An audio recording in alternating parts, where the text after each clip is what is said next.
Doctor APJ Abdul Kalam. இவருடைய பேரை இந்தியாவில் எங்கே சொன்னாலும் ஒரு தனி மரியாதை உண்டு. அவருடைய சிறிய கதை நம்ம இப்போது பார்ப்போம். நம்மளது கலாம் ஐயா 1931ஆம் ஆண்டு அக்டோபர் மாதம் 15ஆம் தேதி தமிழ்நாட்டில் உள்ள ராமேஸ்வரத்தில் பிறந்தார். இவர் இந்தியாவின் 11வது குடியரசுத் தலைவராக பதவியேற்றுள்ளார். மட்டுமல்லாது இந்தியாவின் மிகப்பெரிய சயின்டிஸ்ட் என்ற பட்டத்தில் வென்று கொண்டார். அவருடைய சிறு வயதில் பள்ளிக்கூடத்தில் நல்ல மதிப்பெண்கள் எடுத்து ஒரு ஆர்வத்துடன் எல்லா விஷயத்தையும் கற்றுக்கொண்டார்.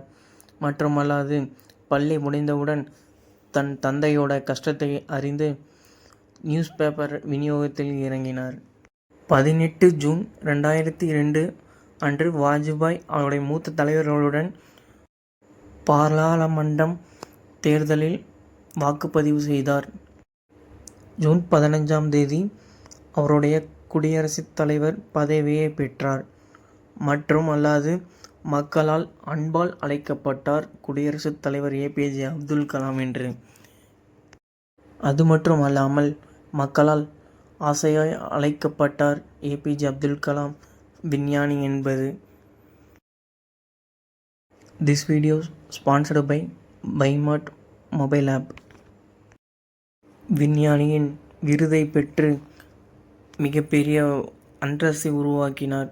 மட்டுமல்லாமல் அவருடைய வாழ்க்கையில் பேராசை பெருநஷ்டம் என்று மக்களுக்காக பல நல்லதை செஞ்சு அவருடைய பல தியாகங்கள் பண்ணியுண்டார்.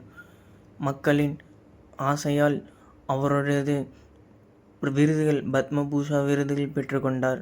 அது மட்டுமல்லாமல் 2020 இந்தியாவை வல்லரசு நாடாகவும் இந்தியாவை வளர்ந்த நாடாகவும் மாற்றுவேன் என்று அதுக்குண்டான பல விஷயங்களை சொல்லிக்கொண்டார். இந்தியாவை வல்லரசு நாடாக்க அணு ஆயுதங்கள் திட்டத்தில் அவருடைய முழு பணியை அர்ப்பணித்தார். இந்தியாவில் மேகாலயா என்ற மாநிலத்தில் ஷில்லாங் என்ற ஊரில் பள்ளி மாணவருக்கு இடையில் உரையாற்றிய போது மயங்கி விழுந்து பக்கத்தில் உள்ள தனியார் மருத்துவமனையில் சிகிச்சை பலனின்றி காலமானார்.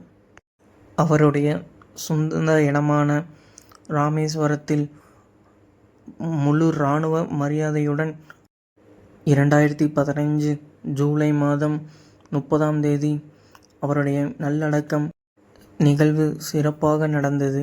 த great man APJ doctor Abdul Kalam.